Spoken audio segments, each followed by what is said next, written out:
Hello students of class 10, welcome to our online class, and in this class we are going to discuss about the mono-hybrid cross.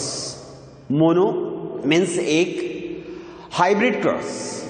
It means that we are trying to cross breeding between the two pure parents. Here we have first of all chosen the two different character carrying, two different trait carrying parent plants, है ना, two different trait carrying pure parent plants. अब कहेंगे कि sir pure parent plant क्या है?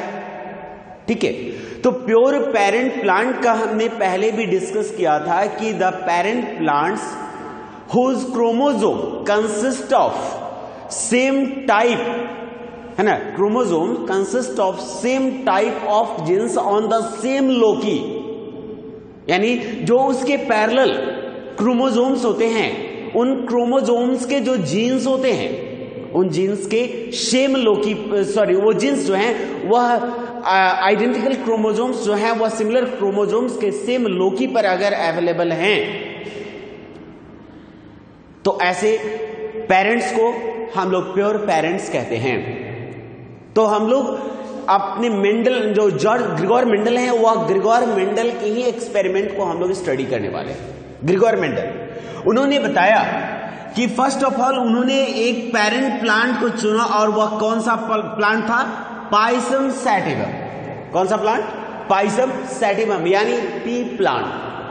उन्होंने monohybrid के लिए सबसे पहले दो प्योर पेरेंट्स को चुना और इन दोनों प्योर पेरेंट्स के पास दो डिस्टिंक्ट ट्रेट्स थे फॉर सिंगल कैरेक्टर.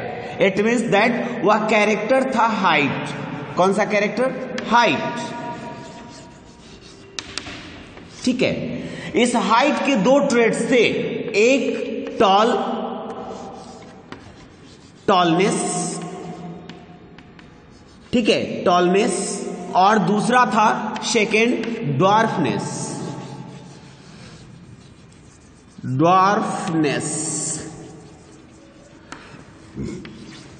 टॉलनेस और ड्वार्फनेस. टॉलनेस के लिए उन्होंने क्या किया कि इन दोनों कैरेक्टर्स के फिजिकल अपीयरेंस को जब उन्होंने गेन किया तो उन्होंने डिसाइड किया कि कौन सा पेरेंट जो है वह डोमिनेंट हो रहा है और कौन सा पेरेंट जो है वह रिसेसिव पेरेंट हो रहा है.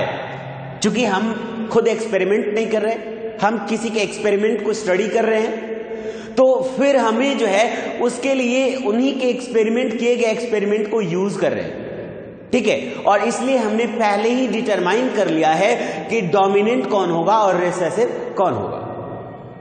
डोमिनेंट और रिसेसिव कैरेक्टर्स को, ठीक है ना, हम लोग उसको रिप्रेजेंट करते हैं थ्रू द लेटर्स, यानी हम लोग लेटर्स के थ्रू ही उसके कैरेक्टर्स को रिप्रेजेंट करेंगे. उसके लिए हम लोग जानते हैं कि एक सिंगल कैरेक्टर को अपीयर कराने के लिए कम से कम एक पेयर ऑफ जीन्स की रिक्वायरमेंट, एक पेयर ऑफ जीन्स की रिक्वायरमेंट होती है, एक पेयर ऑफ जीन्स चाहिए. तो हम लोग एक लेटर को डिसाइड करते हैं कि जिसके थ्रू हम इन पेरेंट्स में जो है वो उन जीन्स को एक्सप्रेस कर सकते हैं, उन जीन्स को हम लोग रिप्रेजेंट कर सकते हैं. तो इस टॉलनेस के लिए हम लोग अगर टी को यहां पर ऑक्युपाई करते हैं, ठीक है, टी को हम लोग क्या करते हैं, उसको ले लेते हैं, टी को एज रिप्रेजेंट करते हैं. तो वहीं पर अगर यहां कैपिटल टी को लेते हैं तो यहां पर हम स्मॉल टी को ले लेते हैं. इस सिंगल लेटर को लेने से हमारे अंदर कंफ्यूजन नहीं होगा, क्योंकि हम जानते हैं कि एक को कैपिटल तो दूसरे को स्मॉल लेटर से अगर रिप्रेजेंट करना है, ऐसे में दो डिफरेंट लेटर्स को लेते हैं तो यह हमारे स्टडी में प्रॉब्लम क्रिएट कर सकता है. हमारे मतलब समझ में नहीं आएगा कि कौन डोमिनेंट हो गया और कौन रिसेसिव हो गया, या कौन किस कैरेक्टर को रिप्रेजेंट कर रहा है. इस कंफ्यूजन को क्रिएट कर सकता है. इसलिए हम लोग सिंगल एक सेम टाइप ऑफ लेटर को, एक को कैपिटल लेटर दूसरे को स्मॉल लेटर लेते हैं. इसमें यह पेरेंट प्लांट जो है वह टॉल है. क्या है? टॉल. और यह पेरेंट प्लांट जो है वह ड्वार्फ है. ठीक है, इसमें दो जीन्स हम लोग जैसे ही इस पेरेंट को हम लोग चूज कर लेते हैं तो इसमें दो जीन्स फॉर सिंगल ट्रेट के लिए हम यहां पर डाल देते हैं. ठीक है। और यहां पर भी हम जो है 2 जीन्स डाल दिए, ठीक है ना, एक में कैपिटल डाला और दूसरे में स्मॉल डाल दिया। ये दोनों लेटर्स जो हैं वह जीन्स को रिप्रेजेंट कर रहे हैं, जो एक ट्रेट को गवर्न करने वाले हैं in the offsprings of these parent plants. ठीक है, अब आते हैं दूसरे नंबर। ठीक है, अब इनमें हम क्या करेंगे, सेकेंड स्टेप होगा। जैसे ही हमने पेरेंट को डिसाइड कर लिया, जैसे ही हमने जीन्स को रिप्रेजेंट कर लिया, तो अब हमारा सेकेंड स्टेप होगा कि हम गेमेट्स का फॉर्मेशन करें। किसका फॉर्मेशन करें? गेमेट्स का। और एक गेमेट में एक सिंगल ट्रेट को अपेयर कराने के लिए एक ही जीन्स होता है, सिंगल ट्रेट को, ठीक है ना। तो यहां पर हमने हर गेमेट के पास सिंगल जीन्स को एवल करा दिया, सिंगल जीन्स से प्रोवाइड करा दिया, ठीक है। यहां वैसे ही यहां पर भी जो गेमेट्स बनेंगे उनके पास भी सिंगल जीन्स होंगे, ठीक है स्टूडेंट्स। अब हम लोग पॉसिबिलिटी के अकॉर्डिंग एक टाइप के गेमेट को दोनों टाइप ऑफ गेमेट्स के साथ क्या कराते हैं, क्रॉस ब्रीड करा देते हैं, क्रॉसिंग करा देते हैं। इनके बीच में जो है वह फ्यूजन प्रोसेस को परफॉर्म करा रहे हैं। यहां पे यह मान लीजिए एरो जो है वह बता रहा है कि this gamete is fuses with this type of gamete and this gamete is fuses with this type of gamete to form zygote. The zygote that is represented here containing the 2 genes for single trait. One is the capital letter and while the other is the small letter. Capital and small, capital and small. As like that यहां पर भी वही होगा, ठीक है। इसका मतलब ये नहीं है कि द सेम टाइप ऑफ, ऐसा रिप्रेजेंट करने का मतलब ये मत समझ लीजिए कि same gamete has to fuses with 2 types of gamete. Same gamete नहीं, सेम टाइप ऑफ गेमेट कह सकते, same type of, because this parent is homozygous. यह कैसा पेरेंट है? होमोजाइगस है, क्योंकि यह जो भी गेमेट फॉर्म करेगा, जितने भी गेमेट्स फॉर्म करेगा, उन सभी गेमेट्स के पास एक सिंगल ट्रेट के लिए केवल एक ही टाइप ऑफ जीन्स प्रोवाइड कराएगा, क्योंकि वही उसके पास है, ठीक है। तो वह ऐसा कराता है और इसके अकॉर्डिंग हमारे पास जो ऑफस्प्रिंग्स प्रोड्यूस्ड होते हैं, ठीक है। यहां पे आप देख सकते हैं कि ये तो जीन्स का रिप्रेजेंटेशन हो गया कि चलिए सर गेमेट है, ये गेमेट्स का रिप्रेजेंटेशन यहां पे हो गया। ये गेमेट्स जो है वह फर्दर डेवलप करेंगे एंड कन्वर्टेड इनटू सीड्स, या सीड्स के रूप में कन्वर्टेड होंगे, ठीक है। ये जाइगोट, अब ये जाइगोट सीड्स के रूप में फॉर्म हो जाएंगे और तब इन्हीं सीड्स को जर्मिनेट किया जाएगा ताकि उससे नए ऑफस्प्रिंग्स गेन किए जा सके, नए सीड्स गेन किए जा सके, जिन सीड्स को डेवलप करके और हम एक बेहतरीन हाइब्रिड प्रोसेस को परफॉर्म करवा सकें। तो इसमें ये जो जाइगोट हैं वह सीड्स के रूप में कन्वर्ट होंगे, पर जब ये प्लांट्स के रूप में कन्वर्ट होते हैं, जब इन्हें ये जर्मिनेट होते हैं और प्लांट्स के रूप में चेंज होते हैं, तो all the offsprings are tall. सभी के सभी ऑफस्प्रिंग्स कैसे हो जाते हैं? टॉल।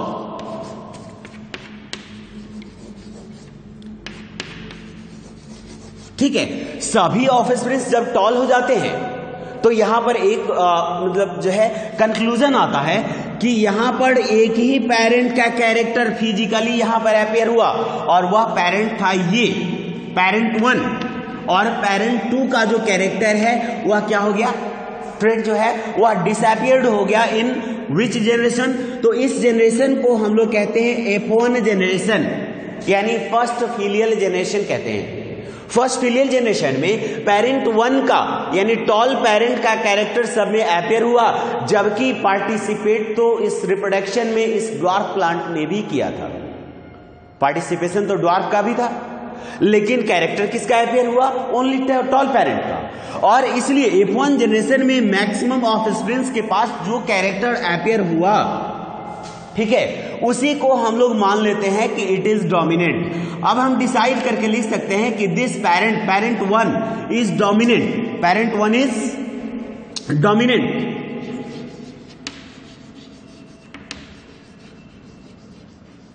ठीक है, पेरेंट 1 को हमने डोमिनेंट माना, वही पेरेंट 2 को हमने क्या माना? रिसेसिव। ठीक है, पेरेंट 2 को हमने मान लिया, यानी ड्वार्फ पेरेंट को हमने रिसेसिव माना और टॉल पेरेंट को हमने ड्वार्फ माना, सॉरी डोमिनेंट माना, डोमिनेंट और रिसेसिव। ठीक है, ड्वार्फ पेरेंट रिसेसिव हो गया, जबकि टॉल पेरेंट क्या हो गया, डोमिनेंट पेरेंट हो गया। अब आते हैं कि इससे हमारा जो क्या है हाइब्रिडाइजेशन प्रोसेस परफॉर्म हो गया, हाइब्रिडाइजेशन कंप्लीट हो गया? नहीं, इसमें टाइम लगता है। हमने आपको कहा था कि इस कंप्लीट प्रोसेस को, इस कंप्लीट एक्सपेरिमेंट को कंप्लीट करने में कई साल लगे थे ग्रेगोर मेंडल को, तो हमें भी टाइम लगा। अब हम क्या करते हैं कि इसमें F1 जनरेशन के बाद हम क्या करते हैं, F2 जनरेशन को हमने गेन करना है। कौन सा जनरेशन? F2 generation. और इसके लिए हम लोग प्योर पेरेंट प्लांट्स के बीच ब्रीडिंग नहीं कराएंगे, बल्कि इन प्योर पेरेंट से ऑब्टेन्ड जो F1 जनरेशन है, इसी के 2 ऑफस्प्रिंग्स को हम लोग क्या करते हैं, अडॉप्ट करते हैं for getting the F2 generation. अब हम लोग नेक्स्ट जो टॉपिक है, नेक्स्ट टॉपिक को हम लोग डिस्कस करेंगे कि इसमें F2 जनरेशन को किस तरह से क्रॉस ब्रीडिंग प्रोसेस में परफॉर्म किया जाए। ठीक है स्टूडेंट्स, चलिए तो F2 जनरेशन को हम लोग क्रॉस ब्रीड कराते हैं।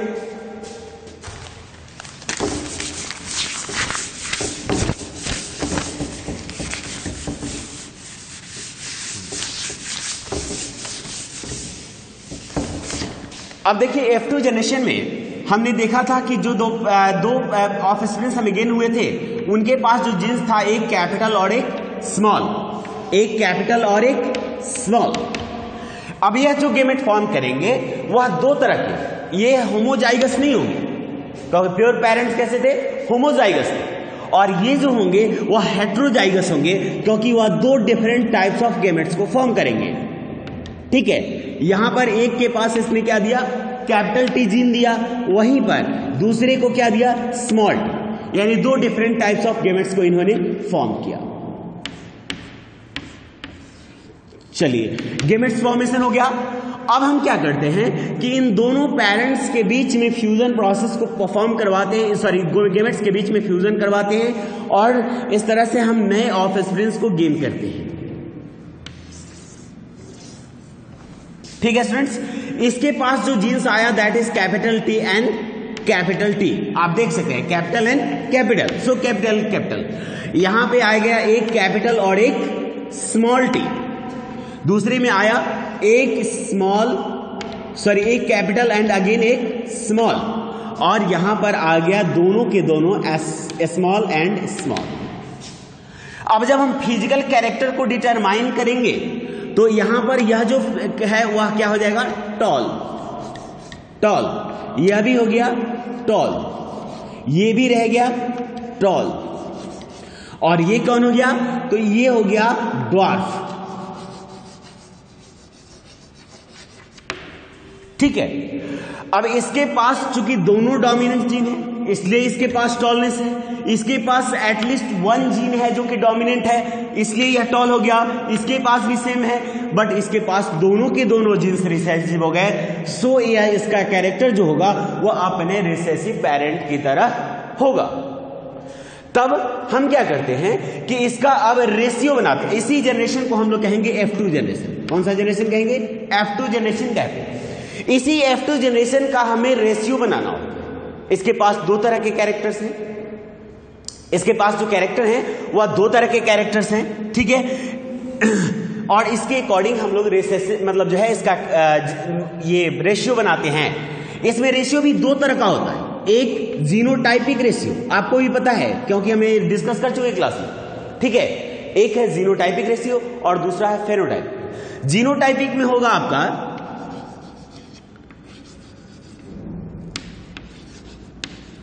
जीनोटाइपिक रेशियो जो बनेगा, इसमें क्या बनेगा, तो इसमें देखेंगे कि जीन्स किसके सिमिलर हैं, तो ये अकेला है जिसके पास दोनों कैपिटल हैं। ठीक है, इसलिए यह 1 हो जाएगा। ये है जिसके पास कैपिटल और स्मॉल दोनों हैं और कैपिटल और स्मॉल दोनों है, तो ये दोनों मिलकर बनाएगा 2, और ये दोनों, इसके पास केवल स्मॉल स्मॉल है, इसलिए यह बना देगा 1। यानी इसके जो रेशियो बनाए जाएंगे तो 1:2:1, ये होगा आपका जीनोटाइपिक रेशियो। जबकि फिजिकल अपीयरेंस के आधार पर अगर रेशियो बनाते हैं तो 3 इसमें टॉल है और 1 ड्वार्फ है, इसलिए इसका फेनोटाइपिक रेशियो जो होगा वह होगा 3:1, 3:1 के रेशियो। ठीक है स्टूडेंट्स, तो इस तरह से हमने आपको जो है डिफरेंट रेशियो को बनाकर आपके सामने रिप्रेजेंट किया है। अब रेस्ट ऑफ डिस्कशन होगा डायहाइब्रिड पर in next class. Thank you.